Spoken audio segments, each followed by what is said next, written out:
Hello everyone, welcome to my channel, or welcome back to my channel. Today we're going to be doing another ranking. We're going to be ranking the Black Suede Saga by Suicideboys, of course. If you guys didn't notice, I actually did post the Bud Dwyer saga before this one. Obviously, I was really excited to do the Bud Dwyer saga, and because of that, I actually did my makeup that night. I had like a whole green eye look, and I put a green ball on my eyebrow, and I went kind of crazy. And then right before filming, I was like, oh my god, Black Suede is next. What am I doing? And I didn't have time to record both videos, so I did kind of have to just post these out of order. For any of my OCD listeners like me, I'm sorry, I don't think it'll happen again. But yes, we're going to be ranking the Black Suede Saga today.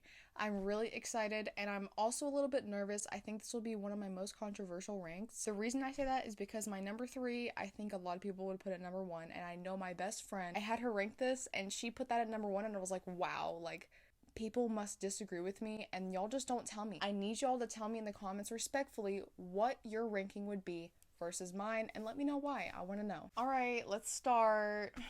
Number 3. Number 3 is Friday the 13th. Okay, don't hate me. Listen really closely, okay? I had 3 songs to choose from. 3. And this just had to rank 3 out of the other 2. Okay, now that we got that out of the way, let me tell you why it's at number 3. What I think puts it at number 3 for me is the beat. And again, a lot of you might disagree with that. I personally just don't think the beat matches the vibe of the lyrics and just the vibe of the song itself. I honestly, and it's not to be critical, I just think it's like almost a little bit too high pitched for the vibe of the song. None of my videos when I rank these are criticism. It's just why I put it at 3 rather than putting it at 2, right? Because I like every single suicideboy song. The only songs I don't like are some of the ones, if you guys watch my last video, I'm just gonna be linked right here, like the remixes on the earlier EPs. I'm not a big fan of. 1 or 2 like regular songs I just am not a fan of, and it's not on my playlist. Every other song in existence I love, and it's on my playlist. So if that makes you guys feel any better about this being at 3, I like the outro. I like how it goes, where'd you find this? Like, I like that. I think it's cool. I think the song's cool. I don't think the beat lined up with the song, and that's okay. Again, it's not criticism. It's just why I had to put it at 3. Number 2 is Oceanside's Suicide.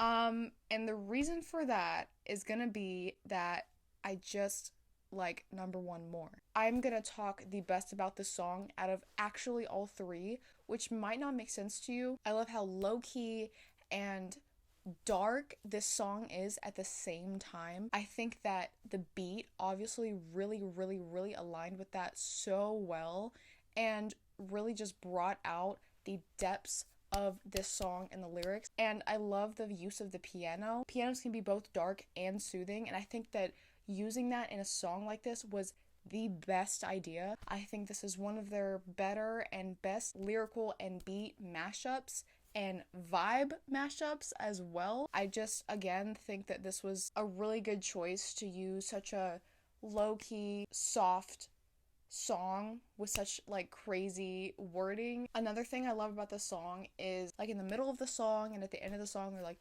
call it Oceanside. Like they like lower the pitch of their voice, and I love when they do that. Like when they do little bits in the song where their voice is lower. I think it's such a cool touch that they do in several of their songs. I think it's original. I think it makes it stand out, and I think that's what makes me, or maybe other people, not like songs that are all lower toned or all different sounding, like for example the Yin Yang tapes. I think that if certain parts of the song were different sounding or lower tone, that it would be a little bit better. And again, that's why I like the song. I think that the balance between that is so good, and the soft music with it, I just think it went so well together. And I do want to add in, 14-year-old me, this was one of my favorite fucking songs. So if I would have done this ranking at 14, I definitely would have put this above. Like, I would have put this at the top for sure, like, of anything. Like, I probably over-listened to this song. So I don't know if that accounts for me putting it at 2. I don't think it does. But I'm nervous to announce number 1 to you guys, because if you guys know what songs are on here, you know what number 1 is. But if you don't, then you're gonna be like, what? Why would you put that above Friday the 13th and Oceanside Suicide? What is wrong with you? Listen. I'm all about honesty, and this is my honest ranking. Okay? Number 1 is Rotten Souls. I have really found a love for this song in the most recent years. I'd say the last like 3 or 4 years. It moved up in rankings for me. I think that the lyrics are so good in this with the tone of their voice. If you've heard this song, it's very it's like a like I don't know the rasp in their voice they add into this. I will give it a little bit of criticism for anybody that might be a little bit upset with me right now. The beginning of this song I don't like the beat in the beginning. I think it's a little chaotic with the if you know what I'm talking about. There's like this little like noise they do in the beginning and then like the end of the song, a little bit in the middle. And I think doing that in the beginning of the song with everything, it was like too much, and I don't like the start of the song. I think by the end of the song, in the middle, I think it blends out so well, and it adds a good effect. But I do love the Poltergeist sample. They're here. Like, I love that. I think that was such a cool touch. I love when they sample stuff like that. I think it's an extra additive to this is my vibe. This is our vibe. We're the spooky vibe. We're the Suicide Boys. Like, you know what I mean? Like, it's a good example of their vibe that they bring. I love their flows in this. I love the lyrics in this. I especially love the middle part.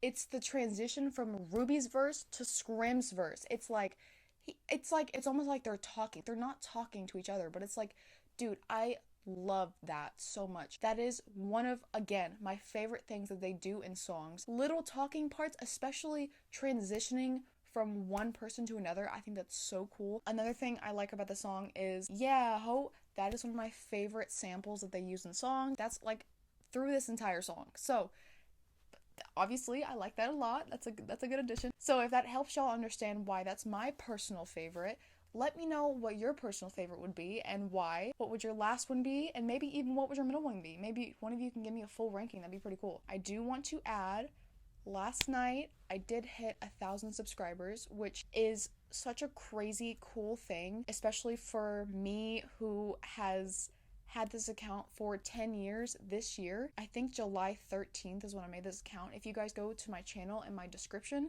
you can see when I made my account. I think it was like July 13th, 2015. Because you guys weren't there with me, I'll just tell you, I opened up my computer, I saw 999 and I was like, wow, oh my god, like let me pull up the sub count. So I went to go to my YouTube page and the page just like refreshed for some reason. And I just saw 1K and I like slammed my computer down and started crying. I was like, no way. And obviously it's not about numbers, it's about hitting a crazy milestone. It's such a crazy thing for my 8, 9, 10-year-old self to be like, wow, like you worked through so many different ideas for this channel and you finally found what you want to do and you hit that crazy mark. What a crazy mark. And I just want to let you guys know I don't plan to stop. I plan to get to 2K, 3K. And again, it's not about numbers, it's about building my audience and just thinking about how many people that is. Like that's a lot of fucking people. Wow, like fuck. Like, thanks a lot. Like, y'all don't understand. And obviously I haven't consistently been on this channel, you know, throughout the years. I have worked on this channel and I'm brave enough to say that I'm proud of myself and that I'm excited to keep going. And I actually broke my stand.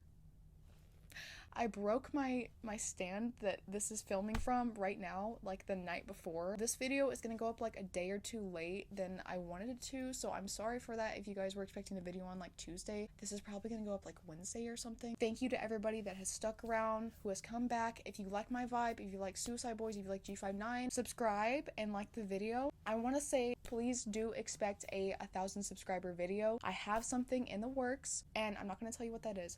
But if that does not work out, I'll tell you that my backup is going to be a little lame, but I'm going to make like a G59 cake and it's going to say maybe 1,000 subs, or I don't know, something like that. Little baking video, like, I don't know. But, like, it should be out by next week for 1,000 subscribers. To anybody that's new, hello, and thank you so much for being here. I hope to see you guys in my next video, and yeah, bye.